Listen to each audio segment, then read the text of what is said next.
Salut mes jolies, bienvenue sur ma chaîne. Je suis Hélène, une Ukrainienne qui parle français. Aujourd'hui, j'avais envie de vous parler. J'ai l'impression que j'ai oublié quelque chose. Pardon, ça va me perturber, mais j'espère que j'ai rien oublié car aujourd'hui, on va parler le fond de teint. Vous savez déjà que je me suis inscrite dans une école de maquillage, la branche peau mature, mais ça veut rien dire parce qu'on apprend un peu tout.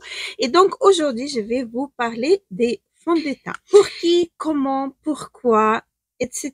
Car les fonds de teint, ils se divisent dans plusieurs catégories. On a deux plus grandes, c'est la texture des fonds de teint et le fini des fonds de teint. Si vous avez quelques petites imperfections vraiment très légères, il suffit que vous appliquez un fond de teint qui est très léger, ça va vous unifier le teint et vous êtes très bien, vous êtes contente.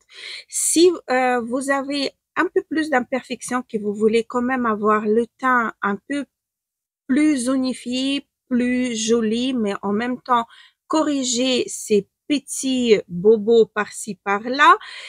Donc, vous prenez le fond de teint qui est un peu plus épais. Et donc, si vous voulez avoir un teint vraiment hyper unifié, qu'on voit vraiment rien du tout, c'est le fond de teint qui va être vraiment très épais. Ces fonds de teint-là, plus précisément, les derniers que j'ai cités, ils sont utilisés plupart du temps dans les maquillages américains. Je vous ai parlé de ces deux techniques européennes et américaines dans la vidéo précédente. Là, les fonds de teint, ils vont être utilisés quand on est sur scène, quand on fait le shooting photo, quand on fait le contenu sur YouTube, par exemple, les vidéos. Là, on est loin des publics, loin des personnes. Ça va pas se voir que c'est vraiment une couche très épaisse de fond de teint. Donc, on peut se le permettre. Dans la vraie vie, c'est pas très joli quand on est vraiment très proche de la personne. Par contre, ces fonds de teint-là, ils vont être très jolis sur les peaux mates, les femmes orientales, les femmes, les femmes là, ils en ont la texture de la peau un peu plus épaisse que la texture de la peau européenne. Donc, ça va être plus joli et vous voyez souvent que sur les vidéos des femmes comme ça, que c'est très joli à voir le fond de teint bien épais et ça leur rend pas le visage tout plâtre, tout comme s'ils avaient un masque sur le visage, pas du tout. Au contraire, c'est très joli. Mais moi, par exemple, si je vais faire ça, sur la vidéo, vous allez rien voir. Mais mon mari, il va me dire, mais qu'est-ce que tu as sur le visage? Voilà. Donc, pour conclure, il y en a des fonds de teint qui sont presque transparentes. Il y en a les fonds de teint qui sont des couvrances moyennes et il y a le fond de teint des couvrances extrêmes. Malheureusement pas sur tous les fonds de teint, il y en a l'indication de quelle épaisseur c'est fond de teint. Mais on peut quand même avoir une première impression. Il y en a les fonds de teint comme par exemple ceux de Maybelline et L'Oréal, 32 heures ou 30 heures. Donc ça va être les textures, ils vont être assez épaisses pour pouvoir tenir pendant 30 heures ou 32 heures. Là, on a déjà une première indication. Certes, maintenant, il existe les formules beaucoup plus fines, mais quand même, ça va être les fonds de teint assez épais pour pouvoir tenir autant des heures. En fait, c'est vraiment difficile de comprendre un petit peu l'épaisseur qui va avoir le fond de teint. Mais quand même, je vais vous donner une petite, pas astuce, mais une petite analogie pour que vous puissiez voir la différence entre différentes fonds de teint. Ça va être au niveau des skincare. Donc, on a par exemple les crèmes, on a le sérum et on a les toniques. Donc, les crèmes, c'est les textures plus épaisses. Le sérum, c'est les textures plus liquides, plus fluides. Et le tonique, c'est complètement aqueux. Donc, dans les fonds de teint, c'est exactement pareil. C'est vraiment la même chose. Il a les fonds de teint plus épais, plus fluides et plus liquides. Alors, les fonds de teint épais, ils peuvent être dans les différents packaging. Ceux qui sont plus épais, ils sont vendus plupart du temps dans les packaging comme un pot de crème. Vous voyez, là, on peut aller avec la spatule ou avec notre doigt pour prélever un tout petit peu. Il peut y avoir également, attendez, j'ai préparé plein de fonds de teint, maintenant je ne le vois pas. Comme par exemple celui de Lamel Smart Skin Serum Teinté fond de teint, mais il est assez épais. Vous allez voir la texture. Voilà, la texture, elle s'étient et la texture, elle est assez épaisse. C'est comme un baume, vous voyez, la texture, elle s'étient même si on la touche. Ça va être une couvrance assez forte, assez impressionnante. Après, vous allez en avoir les fonds de teint qui sont mi-transparents, mi-épaisses. Ça, c'est les fonds de teint qui vont avoir, qui vont avoir la couvrance moyenne. Ça, ce sont les fonds de teint les plus utilisés pour avoir une peau sans imperfection, mais qui n'a pas d'effet de masque. Donc, par exemple, celui du Estée Lauder, oui, c'est pas une couvrance totale. On a le MAC, on a le Superstay Maybelline, on a L'Oréal, on a Vita Lumière, par exemple, fluide teinté et les bébés crèmes également. Et on a aussi les fonds de teint qui sont carrément liquides. Et là, c'est les fonds de teint qui sont vendus plupart du temps avec, dans les packaging avec une pipette ou avec un embout complètement petit comme ça. C'est pour mieux les sortir. C'est pour ne pas en perdre. Et donc, ça, c'est les fonds de teint qui vont porter le nom, on va dire, aqua, du lot. Ici, on a Tinted Hydrator, par exemple, de chez Wet n Wild, que j'aime beaucoup. On a Lumen Beauty Serum. On a Iconic London Serum Smoother et L'Oréal Accord Parfait Serum teinté répulpant. Donc, c'est vraiment, ça va être vraiment les textures très, très, très liquides. Et maintenant, on passe au fini. Les fonds de teint, ils peuvent avoir le fini complètement différent. Le fini, c'est le résultat que vous allez obtenir après avoir estampé le fond de teint. Donc, on peut en avoir fini poudré, fini hydratant, fini lumineux, fini satiné. Mais nous, on va se consacrer au fini mat pour l'instant. On va prendre les fonds de teint des Maybelline Up To tenu jusqu'à 30 heures. Donc, je vais vous montrer déjà la texture. Elle est bien épaisse. Le fond de teint, il se tient super bien. Et là, je vais l'estomper. Et vous allez voir. Attendez, j'ai pris un peu trop. Ça suffit largement. Et vous allez voir que le fond de teint là, il va se transformer. Il va avoir le fini poudreux. Dès que vous l'estampez, ça devient complètement mat. Si je relâche ma main, on voit toutes les rides, les ridules, etc. La main, elle est marquée parce que ma main, elle est sèche. La peau sur ma main, elle est très, très sèche. Et donc, si vous avez la peau sèche, la peau déshydratée, vous n'allez pas apprécier le fond de teint avec le rendu poudreux. Vous allez avoir envie d'utiliser le fond de teint un peu plus hydratant. Je vais vous montrer encore un fond de teint. C'est vraiment un fond de teint que tout le monde adore. Il est où? Là. C'est le fond de teint de chez Estée Lauder, double vert, teint longue tenue, intransférable. Donc ça, c'est le fond de teint. Il est très joli. Il est très, très beau. Moi, j'utilise, mais j'ai fait une petite astuce, une petite mélange que j'ai fait. Donc là, le fond de teint là, il est un peu plus élastique que celui d'avant. Pas besoin autant. Donc, ça va être plus élastique, mais ça va être le fini poudreux, mais pas autant. C'est un fond de teint qui va garder une certaine lumière. Ça s'appelle le fini satiné. Donc, fini lumineux. Vous voyez, ça devient pas complètement mat comme celui que j'avais juste ici, mais plus il sèche, plus j'estompe, plus ça devient poudreux. Et donc, comme ça, vous pouvez vous rendre compte dans le magasin.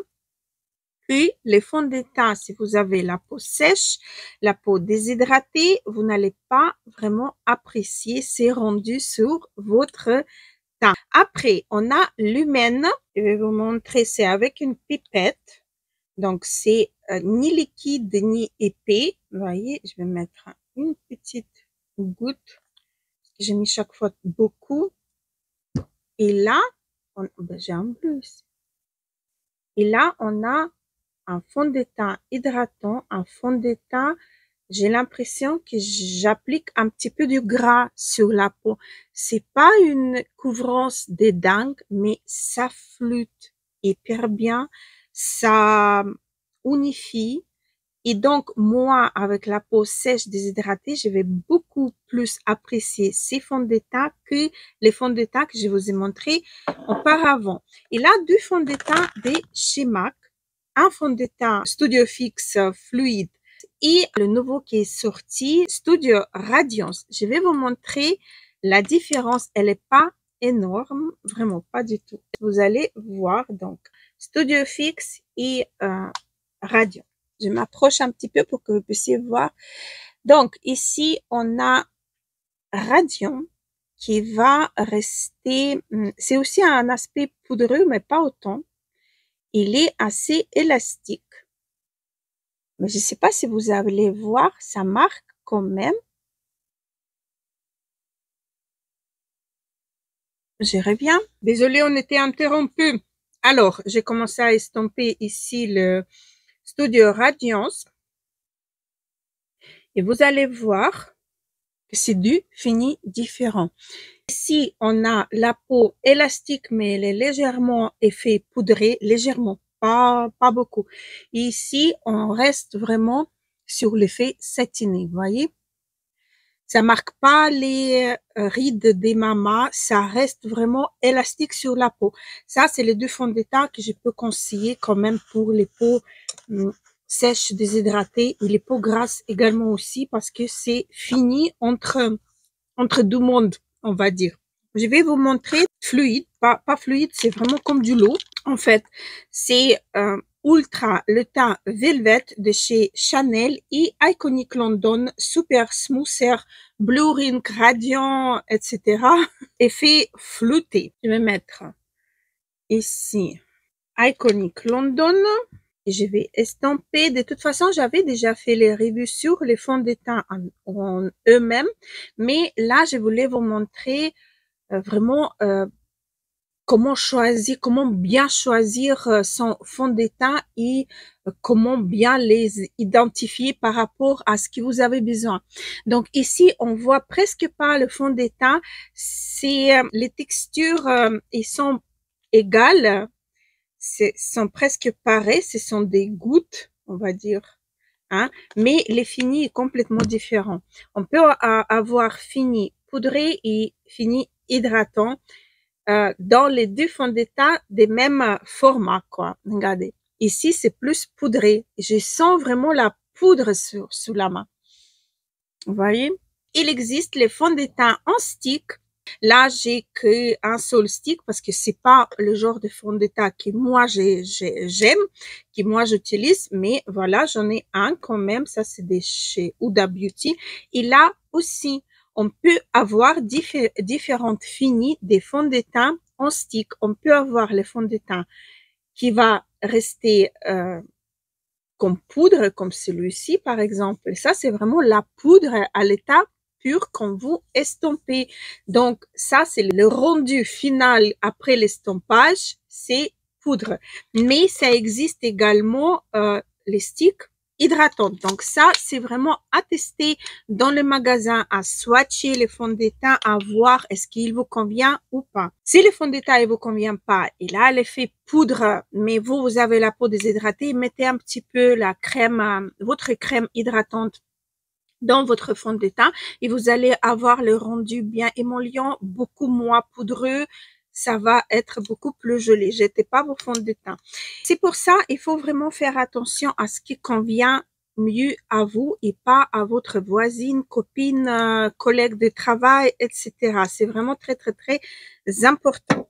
Prenez en compte également que notre peau, elle change. Notre peau, elle peut être plus sèche en hiver, plus grasse en été, etc.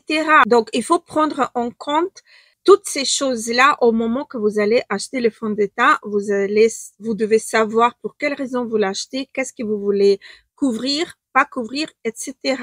Et si vous avez le fond de teint déjà que vous adorez, vous n'êtes pas obligé d'en racheter juste parce que vous avez un peu plus de rougeur sur le visage ou vous avez une tache pigmentaire qui est apparue, vous pouvez acheter un CC crème, c'est-à-dire un fond de teint. CC crème, en fait, c'est correcteur, color correcteur. Donc, c'est le fond de teint qui va corriger la couleur de votre peau de visage.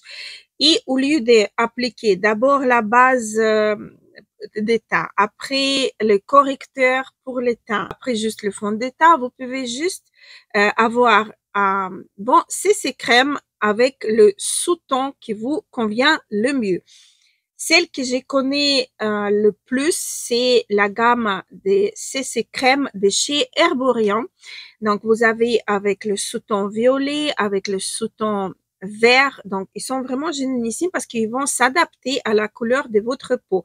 Moi, j'ai juste un pour les yeux et l'autre pour le visage. Le CC, je vais vous montrer le CC pour le visage. Donc, quand vous le sortez, il est un petit peu vert. Et quand on va le travailler, quand on va l'estomper, il va s'adapter à la couleur de votre peau et vous n'allez pas voir la différence entre la peau et le fond de teint en lui-même.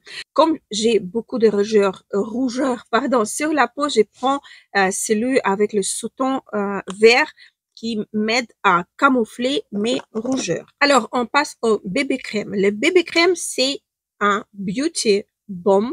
En fait, c'est un soin qui fait du bien à votre peau, mais qui est légèrement teinté. Plupart du temps, ce sont les fonds de teint qui sont très légers, qui ressemblent beaucoup au fluide des teints ou au du teint, donc qui vont être vraiment apporter une toute légère couvrance. Par contre, ça dépend aussi des marques et ça dépend aussi du pays d'où il provient. Souvent, les marques coréennes en ont des couvrances assez impressionnantes pour les beauty balm, bébé crème.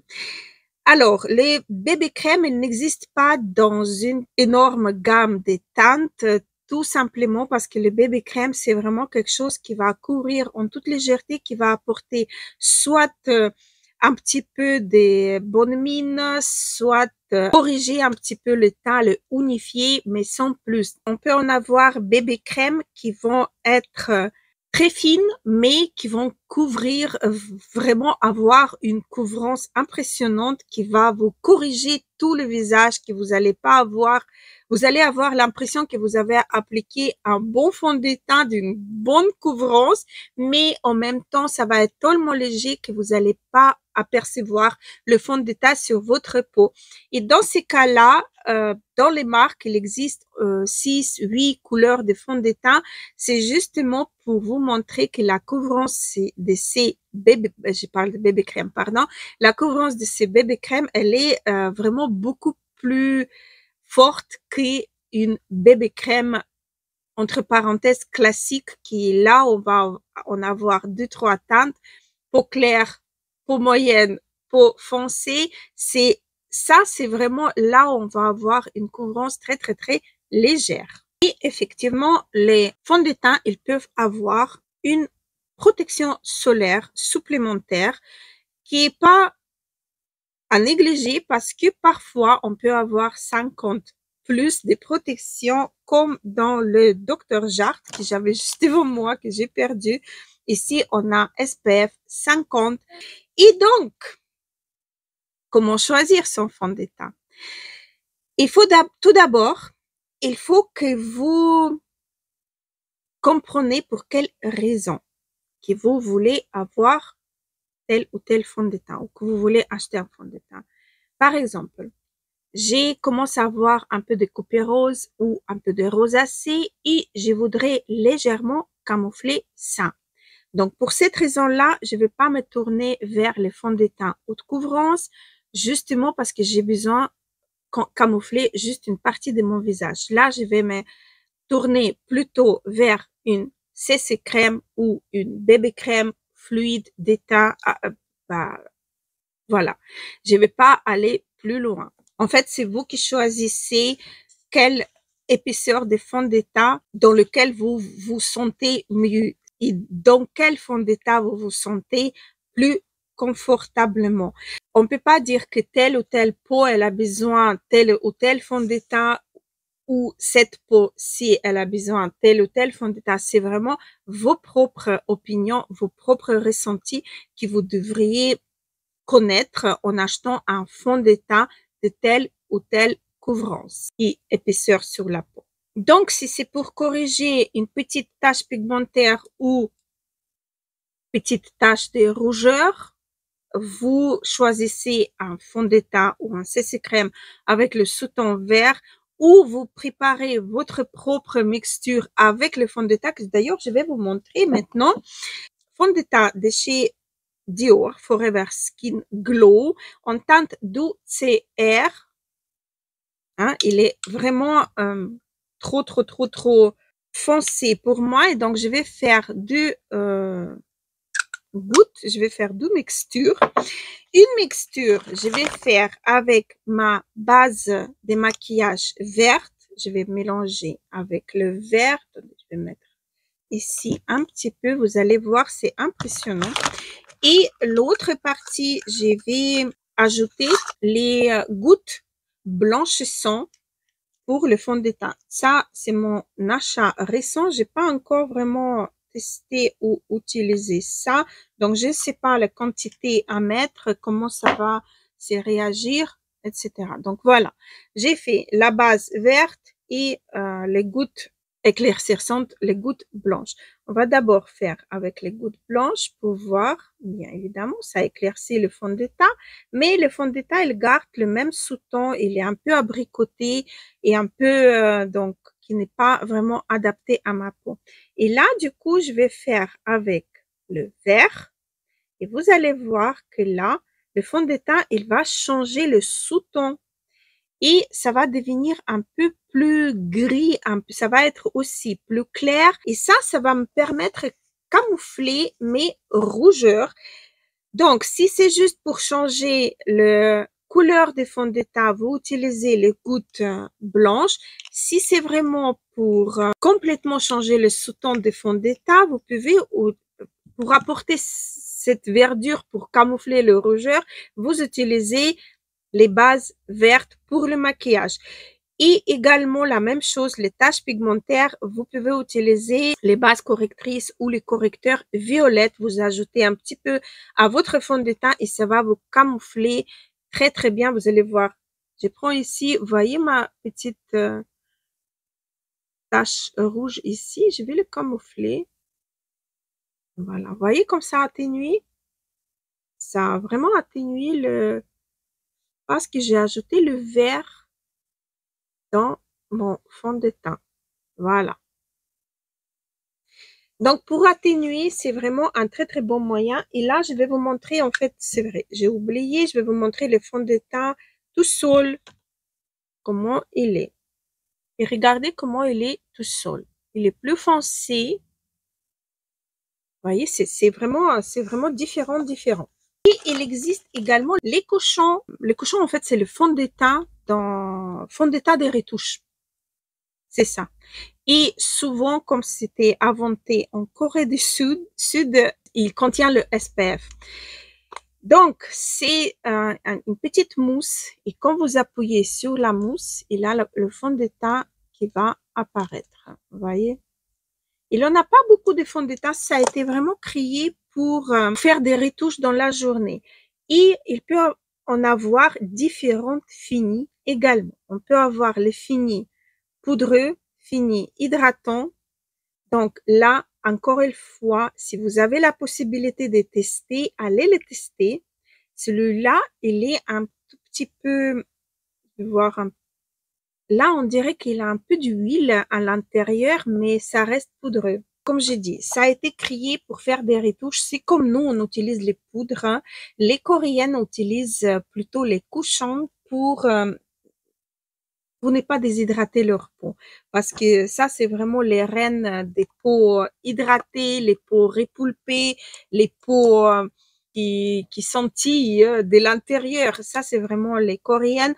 Donc, ça a été inventé pour ne pas déshydrater la peau, pour avoir la peau vraiment très, très jolie, mais bien unifiée. Donc, les cochons sont là pour vous. Mais là, encore une fois, à tester si c'est le fini poudré ou pas. En fait, c'est tout simple. J'ai la peau sèche, déshydratée, je vais pas apprécier les fonds de teint qui vont avoir cet effet poudre.